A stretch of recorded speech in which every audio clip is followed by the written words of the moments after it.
Well, good morning. How you doing? Doing well, thank you. Well, good. I'm Josh Rhodes, so work here, and I specialize in working with folks on their Medicare. Obviously, you had some questions or concerns about that brought you in, but I want to start with, I don't know your name. My name's Clayton. That's a good starting point, I guess, for us here. It's nice to meet you. You as well, and last name? Clemens. Clemens, nice.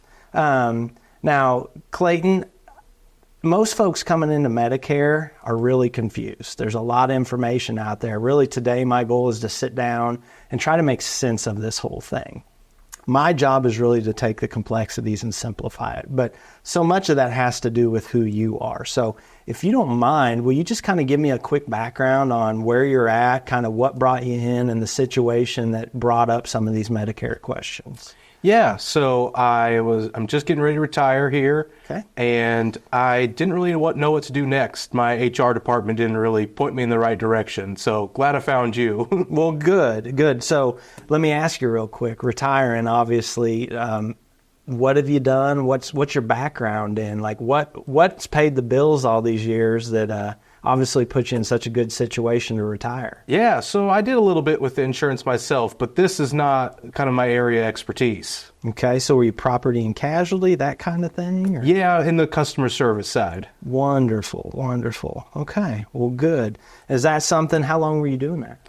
Quite a while, about 20 years. 20 years, yeah. So you put in your time. Sure right? did. So retirement is kind of this transition in life, well-earned, that hopefully coming into a situation, figuring out how we fill that gap in what we do. For sure. Looking forward to being a full-time grandpa. Oh, man. Okay, so grandkids. Well, how cool. Can't wait to the day I get to say that.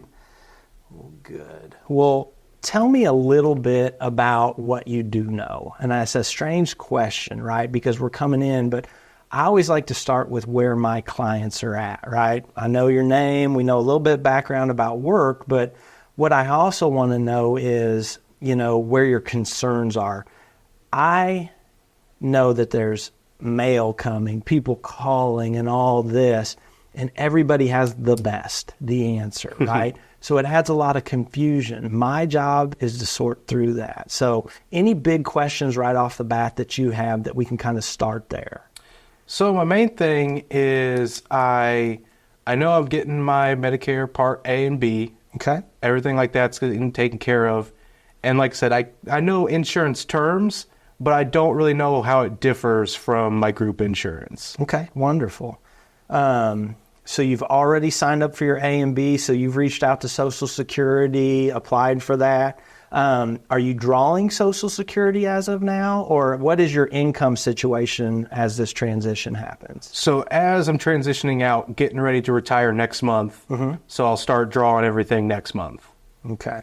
Drawing Social Security? Yes, sir. Okay, wonderful. And that may seem kind of like a nosy question, but it gives me perspective on kind of what life's going to look like, because one of our biggest risks is going to be healthcare, right? As we age and we do these things. So my job is to make sure that we're doing what's most appropriate for you. It's real easy to run around and just throw products on people because we think it's best. My job is really not to decide on a product for you. It's to educate you on a variety of products, really everything out there, and figure out what most suits you and your family's needs. So one of the other questions is, are you alone in the home, spouse? I heard grandkids, so I'm assuming there's another half. Yeah, just the spouse and I in the home. Okay, and what's that individual's name? Caitlin. Caitlin, wonderful.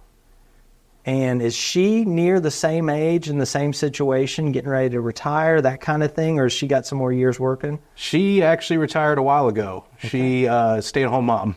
Wonderful. Love that. I always wanted to be a stay-at-home dad. We were trying to figure out how to get my wife into that situation. I never figured it out. Luckily, I fell into this. Well, good. So that background information tells me a lot, believe it or not. And so what I'd like to do is kind of go from there. Any other questions you have in regards to the stuff you've been told, you think you know, you don't, the good, the bad, the ugly? So I've heard a lot of rumors about Medicare Advantage plans not being any good. Heard Medicare supplements cost a lot of money, so I really don't know which path to go. Wonderful. Okay. Well, both seem to have some negatives, and I don't know where the pros are. Wonderful. Well, that's funny because most of the time I have people come in with all the pros, and they don't do the negatives. And my job, once again, is all the information. So I get to tell you all the positives. But bigger than that, every agent's going to tell you the positives. My job is to talk about risk, what this could or could not do. So if you don't mind, I've got a short questionnaire I like to go through. It kind of gives me a starting point, really, as full idea of where you're at, what you have, because you may already have some coverage that we don't need to replace. And for me to know that from the beginning, it saves you some time, because this can be a long appointment. So if you don't mind, can you give me kind of brief background recently of any medical issues you've had or any chronic issues you deal with? No recent issues. I had cancer when I was in my 30s. Okay.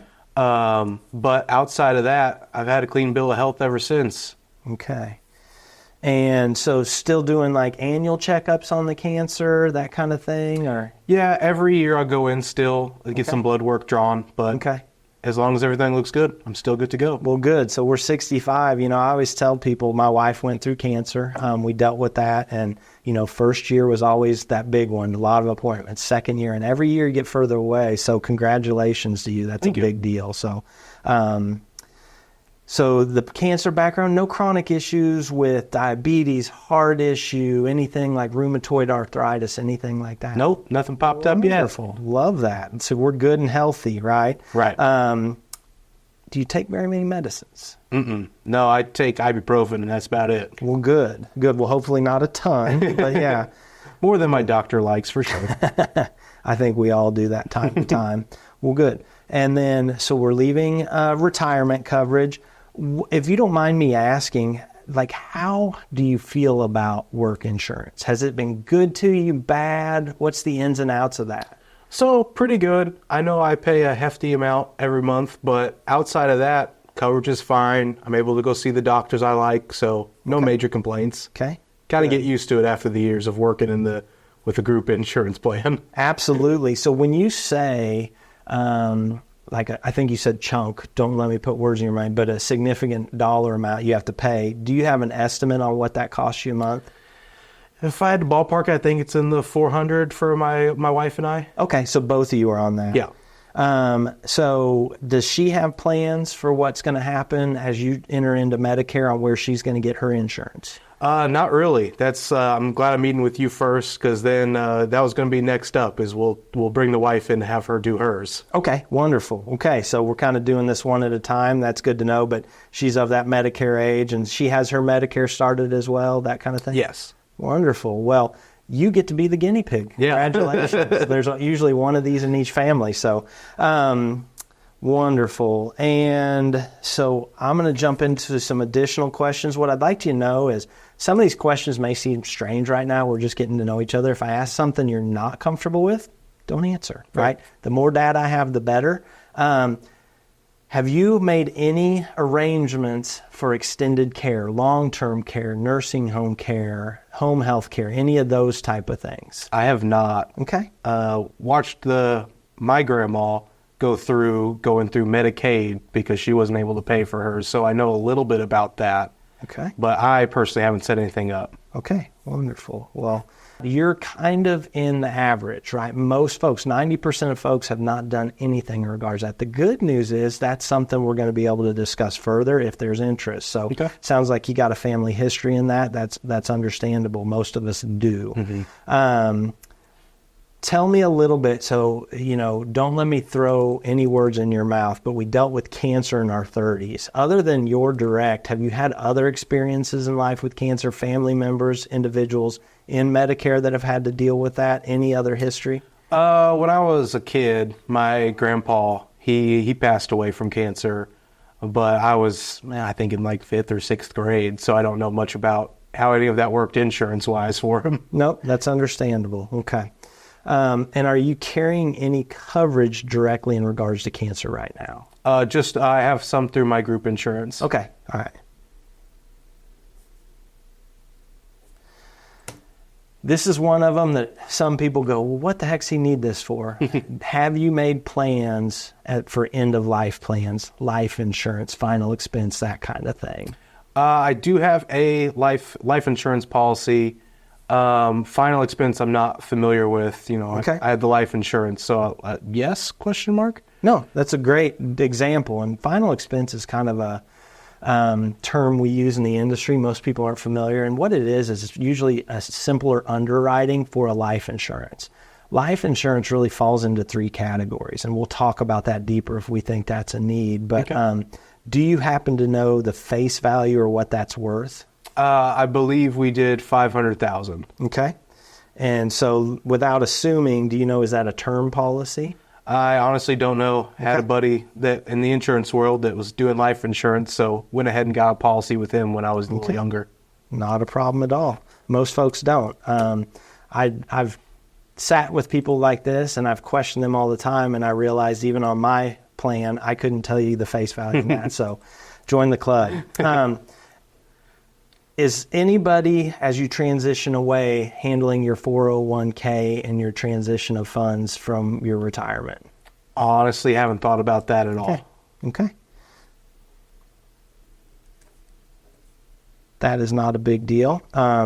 My job is to bring up questions in regards to maybe introducing an idea that you probably need to consider. So we'll delve deeper into that here in a little bit. Well, that's about all the questions I have right now. It gives me a starting place. If any of those seem strange or you have questions on those, feel free. No, I mean, you're the insurance agent. I trust you. Wonderful. Okay. So what I like to do now is kind of transition into what I call the two pathways of Medicare. Okay.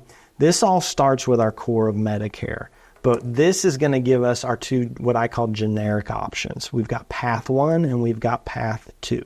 Now, don't confuse 1 and 2 as rank. Okay. One's not better than the other. My job is literally to lay these in front of the table, make sure you understand those options, and then I'm going to ask if one draws your attention more or you have deeper questions. Okay. Sound fair? That sounds good. Wonderful. So our first pathway, what we call pathway number 1, each path, the very starting place we have is what you said you've already started. That's Medicare. Medicare consists of what we call original Medicare is Part A and Part B. Okay? So Medicare, original Medicare A and B, the A is what they call hospital insurance. Okay? There are really 4 areas that are covered under hospital insurance. Inpatient hospital, skilled nursing, home health care, and hospice. Okay? The beauty about Part A is there is a 0 on that. Don't confuse a 0 with free. Anybody that walks in to sell you insurance and talks about free, get them out of your room. 0 is not the same thing. Okay? So it's great. It's a 0 premium because it's prepaid. You've invested in this every year you work paying your Medicare taxes. If you did not, this would cost around $550 a month. Okay? So you've paid for this. So it's a great product to have. But Part A, I tell people, is really there for a significant event because of those 4 areas, right? B, on the other hand, functions very different, the other half of original Medicare. B is not prepaid, okay? For our average individual, Part B has a premium every month, and you understand how a premium works? Correct. Okay, so we're paying that every month just to have it, of $174.70 a month. And that's true for 2024, but that number adjusts every year. Okay. Make sense? Yeah. Do I just send them a check or something? How's that work? Well, it just depends. So great question. When you signed up and you were drawing Social Security, for the majority of people doing that, it's going to come out of that Social Security check. Okay. Now, depending on how far back you signed up, it can take them 2 to 3 months to get that enacted. So there could be a delay to where you get a direct bill for the first couple months or quarter. If you're not drawing Social Security, you will get a quarterly bill for that then you can set up to draw automatically from a bank draft and or pay the bill quarterly.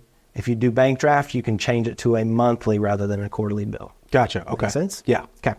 So Part B has a premium. It also has a deductible. Part B deductible in 2024, get ready for this, $240 on the year. Okay. So most folks coming out of a work plan, they're kind of in a situation where they're prepping, and I go deductible, and they start going in thousands, right? It's not the world. Medicare is good insurance. It's something you've invested in. $240 is your deductible in 2024, okay? That also plan on adjusting every year. That's something we will review in the future. Gotcha. Now, how do I explain B? The easiest way to explain B is to compare it to A. Okay, A is 4 significant areas. Part B, to me, covers all the medical under Medicare that is not covered in the 4 areas of A. Okay. Make sense? I think so. So let me give you examples. I talk about B being our workhorse. It's our mule. It's our heavy lifter day to day. Doctor's appointments, labs, tests, durable medical equipment, chemotherapy, radiation, MRIs, CAT scans, you name it, ambulance rides, right? You can be in a hospital building, right? A is called hospital, B is called medical. You can be in a hospital building and be billed under B because it's not inpatient. Gotcha. So why I'm there is why I'm getting charged B. Yes. A just pays for me to be there. Yes. Okay. Basically staying overnight, that kind of thing. So part B, right, and A and B together make up original Medicare. Okay. Those combined are going to be 80% coverage on your health care. The 20% left over kind of in that ether is where I jump in and we look for a secondary coverage. Gotcha. Okay. Keeping up? I think so. Wonderful. Okay, we're staying on path 1 now. We've got original Medicare. That is its own card. Have you gotten that red, white, and blue card in the mail yet? I'm also terrible at looking at the mail, so it might have been in. It's probably in that stack of junk that we're going to burn when we're done anyway. Yeah. So, so you're going to get a red, white, and blue card. It's going to have your full legal name. It's going to have what's called an MBI, Medicare Beneficiary ID. And that's a random number letter draw. That is something I can't find for you. That comes from them. So that's going to be one of our most important things in order to progress. Okay. Then it's going to have an effective date for A, an effective date for B, and that makes up your Medicare card. That's your 80% coverage, okay? Okay. So under path 1, you have that card. Then on top of that, we have to choose what's called a D, Part D. Okay. So we've got Part A, Part B. We skipped C right now. We went to D. D for drugs. This is the most simple, straightforward. D for drugs. It's one of the only things that makes absolute sense in Medicare. Our drug plans. In my area, our area right now, there's roughly 26 options, okay? Okay. Not to make this over complex, but we need to look at a combination of things. What prescriptions you're on, what pharmacy you go to, how often you fill those, right? All these things are going to help us decide which one of those products is best for you. Now, D has a premium. Pay to have it every month. Just so happens this year, we have a $0 premium and it goes all the way up to $130 in premium. Okay. Now, most of my clients are going to fall somewhere closer to $20 to $40 a month in our area. But I don't want to overpromise that till we do a review on that. Fair. Is that okay? Yeah. So we need to worry about premium. Then we need to worry about drug deductible. On average, nationally, right now, about $550 is our national average of a deductible. And then copay on your drugs. And my job is to look at all 3 of those combined, and the number that spits out at the end on my program on my computer is going to tell us what is most appropriate for your fit to have drug coverage. Gotcha. Okay. Make sense? Yeah. Okay. So now we've got A, we've got B, we've got D. Those are all parts. Now I'm going to jump into what is called a Medicare supplement, also called a Medigap. Remember, we're on path 1. Okay. So path 1, we have 3 cards. We have our Medicare card, we have our drug card, and we have a Medigap or a supplement card. Okay. These are standardized federally. Now, there's a lot of good things that come with that. So when we choose a supplement, I don't want to get caught up in name brands. I want to get caught up in what the actual letter plan offers. Okay. Right now, there are about 9 letter options, not including a couple that have gone away. I'll explain that more in detail, that you get to choose from. Those are federally standardized options. So one of our most prominent plans right now is a G plan, okay? Historically, when you look on paper, and we'll open up the Medicare and You Handbook and I'll explain this, that G is our most prominent product right now. But we're in a really cool transition phase where the second most popular product as of now, and N, is probably in this next year going to take over prominence. Okay. It's an exciting time. Both very good products. But what you need to understand is whether we're talking G or we're talking N, the beauty in path 1, you can see any doctor, any hospital in the nation, I want to make sure that's clear, nation, that accepts Medicare. Okay? So unlike your work insurance, one of the beauties that you told me, and correct me if I'm wrong, is that you've not really had issue with network. It's been good finding doctors. Well, believe it or not, this is going to be even better, right? In the sense that, let's say you run into some issue that is one of the most unique and the only specialist or the best specialist is in California, right? If you have a supplement, they accept Medicare, they're taking on new patients, You don't need a referral. You don't need anything. You just go see them. Okay. Like that. So the beauty in there is that works in every state identically. There's no question. It doesn't matter what name brand is on that. Okay? Okay. Okay? That's one of the positives. Network. Okay? We've got that flexibility of going seeing whoever we want. Now, this path is also our more expensive upfront path, right? Good and bad. We've got the guarantees, right? But what happens on our supplement, whether we choose N or G, we're going to have a standard rate, a premium. Right now, roughly 65-year-old male in my area, we're going to be roughly $150, okay? Okay. So to give you an idea, $174 on our B, right? We can even call it $175 if your brain works like that. Yeah. We're looking at somewhere between $20 to $40 estimate on your drug plan, and then we're looking at an estimate on that supplement, right? Okay. So the beauty is any doctor, any hospital in the nation, and what happens is, remember when we talked about that 80% of Medicare, there was 20% left over? That G or that N is basically going to resolve that 20% on different levels. Okay. N having a couple little more copays than the G, but both of those, any doctor, any hospital in the nation, we pay up front, and that 20% is taken care of and off our plate. Okay. So you mentioned Plan N's kind of exciting and new. What should I like about that? Because the Plan G sounds like I can go anywhere, see any doctor I want. Why would I want to go with the Plan N? The beauty is the N does as well. So whatever letter we pick, that supplement, we're basically going to choose our network however we want. The difference, right? When we go through a list here and we look at a G, the G is basically saying our A coverage, the 20% left over from A, 100% covered, right? That's off our plate. Okay. So that's the four things: inpatient, hospital, skilled nursing, home health care.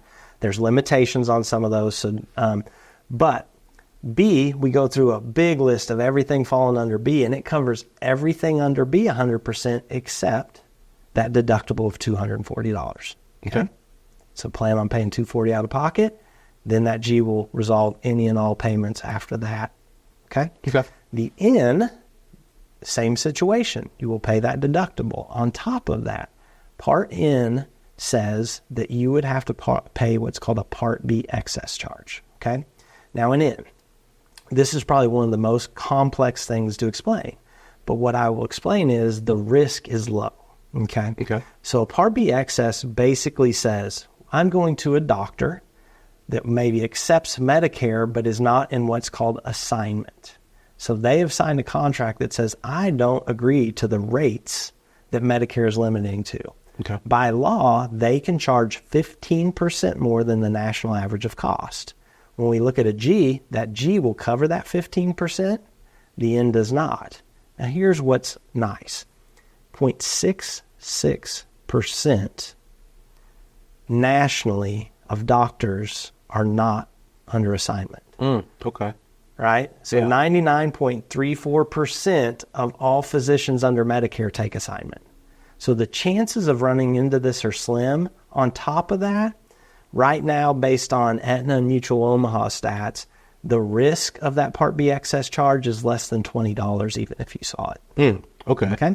So what I tell people is we may run into that. I don't want to tell you you can't see that. It's possible, but it's a low risk issue, right? On top of that, that N, even after you've met deductible, now this is where Medicare is kind of up in there, they're going to tell you sometimes may pay $20 at a doctor, Okay. right? Experience tells me sometimes it's true. There is no rhyme or reason. It's not up to Medicare. It's up to the facility. I have people in an N that have never paid the 20% copay after deductible for any doctor's appointment. I have others that pay $15, right?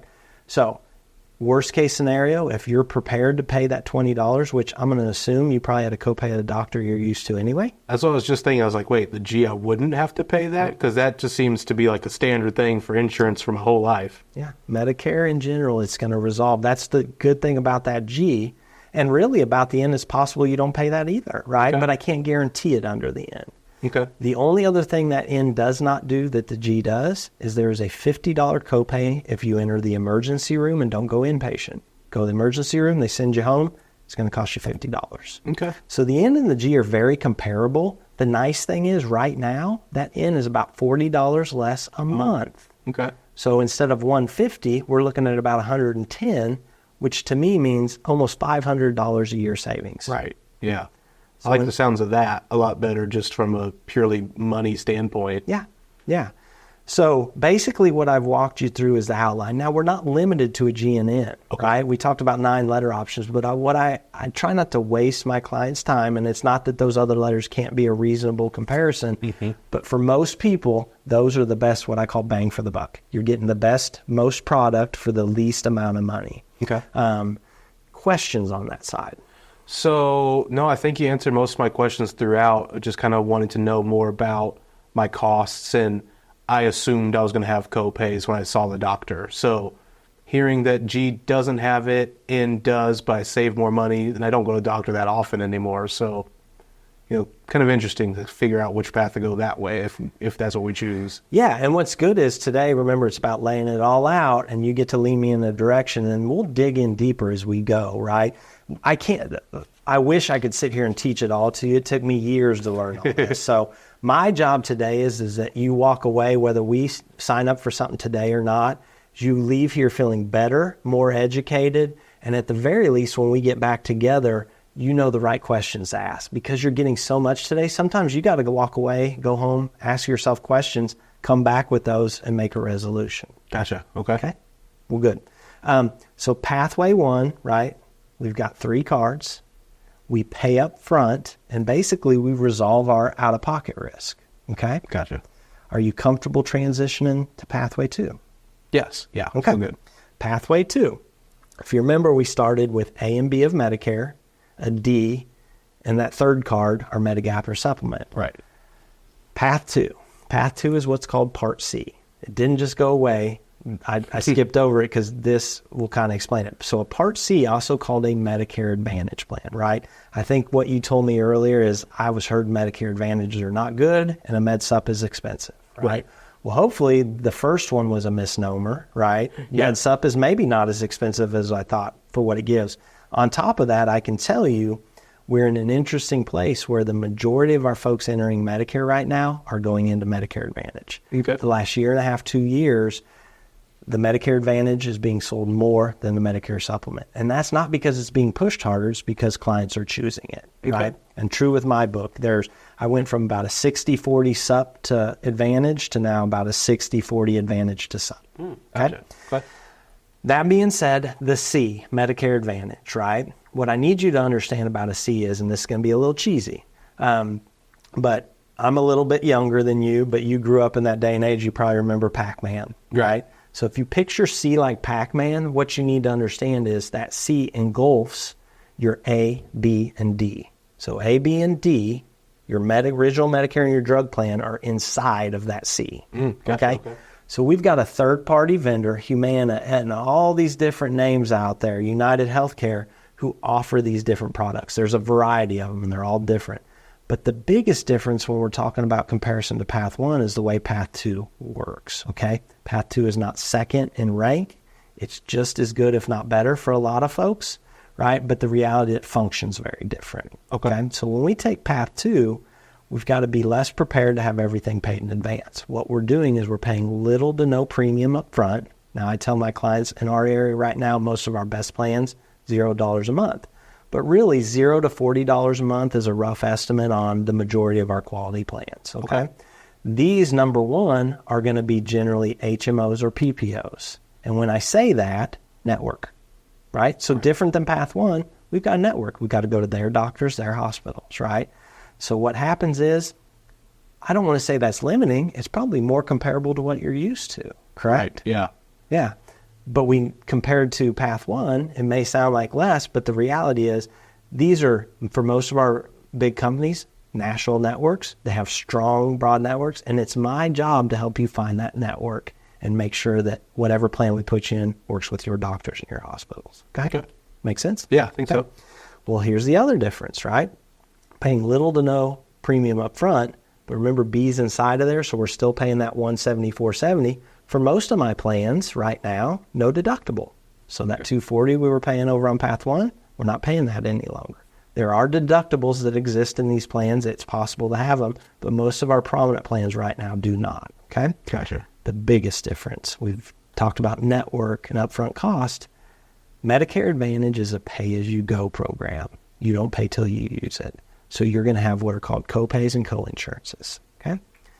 Do you know the difference in those two? Yeah, a little bit. Okay, good. Yeah, you have a background in insurance. Most folks don't. So the biggest difference is copay, generally a flat dollar amount, co-insurance a percentage, right? So understanding that's good.